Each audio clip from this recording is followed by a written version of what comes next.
নমস্কার বন্ধুরা, welcome to চৈতিস kitchen. আজকে আমি কোনো রান্নার রেসিপি নিয়ে আসিনি। আজকে দেখাবো ঘরোয়া উপকরণে মিক্সি পরিষ্কার করার উপায়।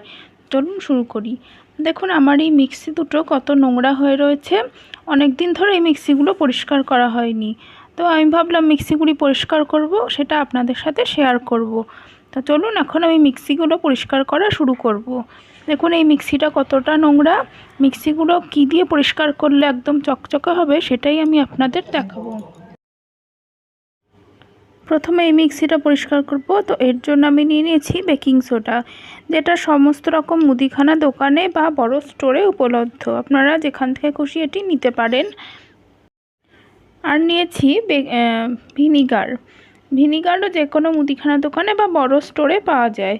তো চলুন এখন শুরু করি। প্রথমে আমি 2 চামচ মতন বেকিং সোডা নিয়ে নিচ্ছি।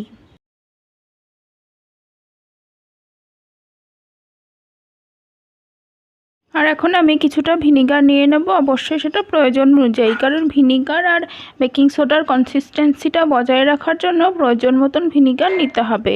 ভিনিগারটা দেওয়ার সাথে সাথে বেকিং সোডাটা বেশ একটু গ্যাজা মতন উঠবে। আর এখন ভিনিগার আর বেকিং সোডাটা আমি ভালো করে গুলে নেব।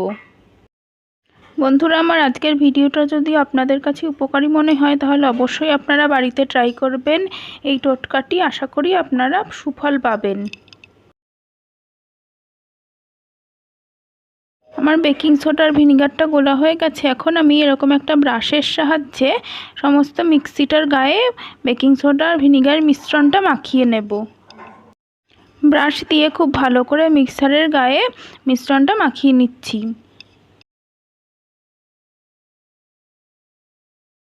মিক্সি আমাদের নিত্য প্রয়োজনীয় জিনিস, আর এটা সবার ঘরেই থাকে। তো মিক্সিটা আমাদের রোজই ব্যবহার করতে হয়, আর এর মধ্যে মশলার জল টল পড়ে খুবই নোংরা হয়ে যায়।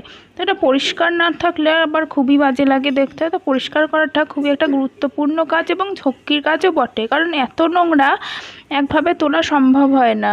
তো সেই জন্য এই টোটকাটি খুবই উপকারী। তো দেখুন আমি সমস্ত মিক্সিটার গায়ে মিশ্রণটা ভালো করে মাখিয়ে নিচ্ছি।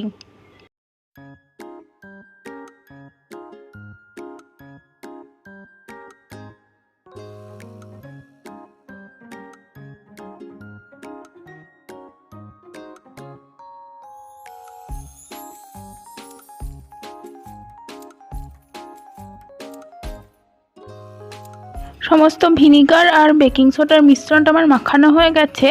আর এখন আমি একটা নরম সুতির কাপড় নিয়ে নিয়েছি। সেই কাপড়টা একটু জলে ভিজিয়ে জলটা ভালো করে চেপে নিয়েছি। নিয়ে এবার মিক্সিটা ভালোভাবে ঘষে ঘষে মুছে নেব। দেখুন এভাবে মুছতে মুছতে মিক্সিটা কত সুন্দর ঝকঝকে হয়ে উঠবে। তবে অবশ্যই আমরা এখানে অতিরিক্ত জলের ব্যবহার করব না, যেহেতু এটি ইলেকট্রিক মেশিন।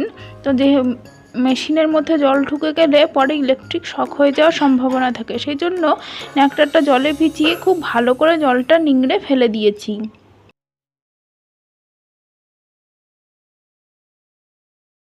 এভাবেই সমস্ত মিক্সিটা খুব ভালো করে আমি মুছে নেব। আর হ্যাঁ, ন্যাকড়াটা বারবার জল দিয়ে ধুয়ে খুব ভালো করে জলটা নিংড়ে ফেলে দেব।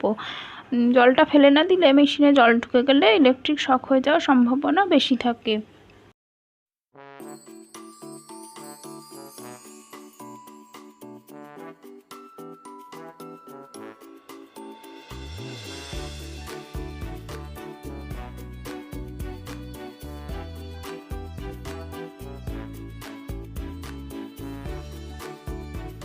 সমস্ত মিক্সিটা আমার খুব ভালো করে মোছা হয়ে গেছে। তবে ন্যাকড়াটা আবারও একটু ভালো করে জল দিয়ে ধুয়ে জলটা ভালো করে চেপে নিয়ে আবারও মিক্সিটা খুব ভালো করে মুছে নেব, যাতে কোথাও বেকিং সোডা বা ভিনিগার লেগে না থাকে।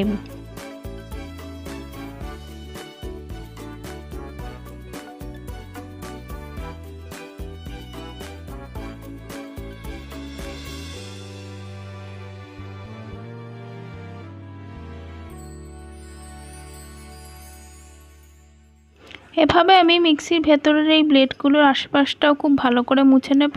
তবে এটা যেহেতু একটু কোনা মতন, তো এখানে হাত ঢোকানো খুবই মুশকিল হয়ে যায়, সেই জন্য খুব আস্তে আস্তে কাজটি করতে হবে এবং এই কাজটি বেশ সময় সাপেক্ষ। দেখুন মিক্সিটা কত সুন্দরভাবে পরিষ্কার হয়ে গেছে, ম্যাক্সিমাম নোংরাই উঠে গেছে। খুব সুন্দর চকচকে লাগছে দেখতে। নতুন বন্ধুরা যারা আমার ভিডিও দেখছেন তারা অবশ্যই আমার ভিডিওতে লাইক দেবেন, কমেন্ট করবেন আর আমার চ্যানেলটিকে অবশ্যই সাবস্ক্রাইব করবেন এরকম আরও কিছু নতুন ভিডিও দেখার জন্য আর আরও নতুন নতুন রান্নার রেসিপি দেখার জন্য।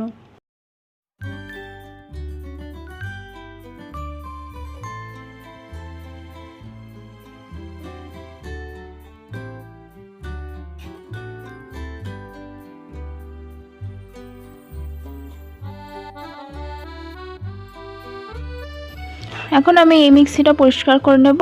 এটা যেহেতু রোজ ইউজ হয় না সেই জন্য এটা একটু কম নোংরা, তবে নোংরা তো আছে, সেই জন্য আমি এই মিক্সিটা ব্যবহারের জন্য অন্যরকম পদ্ধতি নিয়েছি এরকম রেগুলার কোলগেট টুথপেস্ট আর এরকম একটি ব্রাশ। এবার টুথপেস্টটা আমি ব্রাশে লাগিয়ে নেব আর সমস্ত টুথপেস্টটা মিক্সির গায়ে খুব ভালোভাবে মাখিয়ে নেব। টুথপেস্টটা সমস্ত মিক্সির গায়ে এখন আমি ভালো করে মাখিয়ে নিচ্ছি। তবে যেহেতু টুথপেস্ট সেই জন্য অল্প অল্প একটু সামান্য করে জল নিয়ে মাখিয়ে নিতে হবে। তবে খুব বেশি জল নেওয়া যাবে না, কারণ যেহেতু ইলেকট্রিক মেশিন জল ঢুকে গেলে এটাই খারাপ হয়ে যাওয়ার সম্ভাবনা থাকে।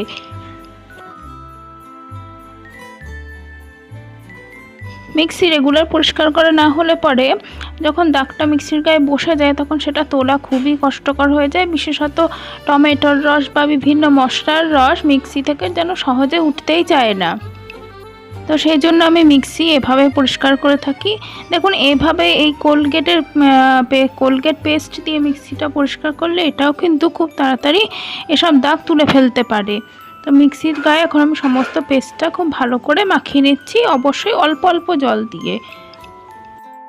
মিক্সির এই বোতামের গাটা বেশ ভালো রকমের নোংরা হয়ে গেছে, তো এটাও আমি ভালো করে ঘষে নেব, দেখি কতটা তুলতে পারি।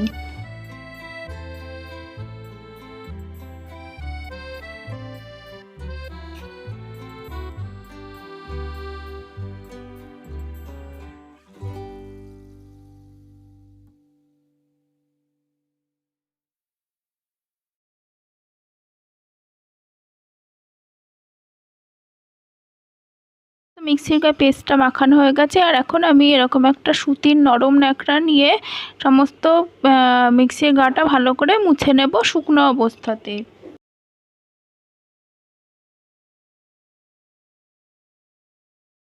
শুকনো ন্যাকড়া দিয়ে মুছে নেওয়ার পর আমি ওই ন্যাকড়াটাই ভালো করে জল দিয়ে ভিজিয়ে ভালো করে জলটা নিংড়ে ফেলে দিয়ে এখন আমি মিক্সির গাটা আর একটু ভালোভাবে মুছে নেব, সমস্ত পেস্টটা যাতে উঠে যায় মিক্সির গা থেকে।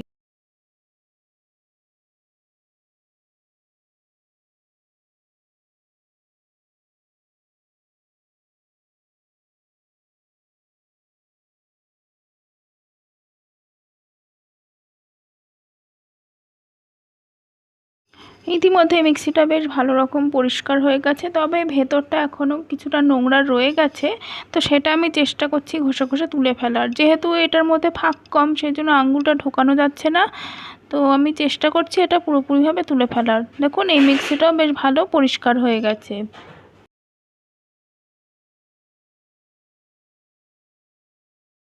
সমস্ত মিক্সি দুটোই আমার খুব ভালোভাবে পরিষ্কার হয়ে গেছে বন্ধুরা।